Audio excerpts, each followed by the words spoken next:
ধনতেৰছৰ দিনা বস্তু বাহিনী ক্ৰয় কৰা শুভ সময়। শুভ সময়ত বস্তু ক্ৰয় কৰিলে দিয়ে 13 গুণ লাভ। ধনতেৰছত কি বস্তু কিনিলে শুভ হয়? নমস্কাৰ বন্ধুসকল, হেপী নিউজ চেনেলত আপোনালোকক পুনৰবাৰ স্বাগতম জনাইছোঁ। দীপাৱলীৰ এদিন আগত ধনতেৰছ বা ধনত্ৰয়োদশী হিচাপেও ইয়াক পালন কৰা হয়। এই দিনা সমুদ্ৰ মন্থনৰ পৰা ভগৱান ধন্বন্তৰীয়ে অমৃত কলচ লৈ প্ৰকট হৈছিল।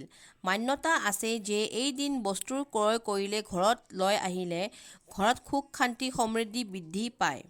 তেন্তে এই দিনা কি বস্তু কোন সময়ত কিনিলে শুভ ফল পাম জানো আহক। হিন্দু পঞ্জিকা হিচাপে 22 অক্টোবৰ 2022 ইয়াৰ শুভ মুহূৰ্ত আৰম্ভ হ'ব ৰাতিপুৱা 6:02 পৰা। কিন্তু আমি এইবাৰ ধনতেৰছ পালন কৰিম 23 অক্টোবৰ 2022। শুভ মুহূৰ্ত হ'ব ৰাতিপুৱা 6:27 পৰা আবেলি 6:03। কি বস্তু ক্ৰয় কৰিলে আমাৰ জীৱনত সুখ শান্তি সমৃদ্ধি বৃদ্ধি পায় জানো আহক। সোণ ৰূপ কিনিলে আয় উন্নতি হয়। পিতলৰ বাচন কিনি আনিলেও শুভ হয়।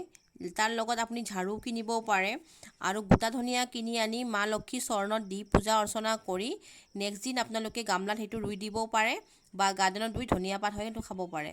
আজিৰ মই যিখিনি জানো সেইখিনি আপোনালোকৰ ওচৰত প্ৰস্তুত কৰিলোঁ। কেনেকুৱা মোৰ ভিডিঅ'টো লাগিছে প্লিজ জনাব। ধন্যবাদ।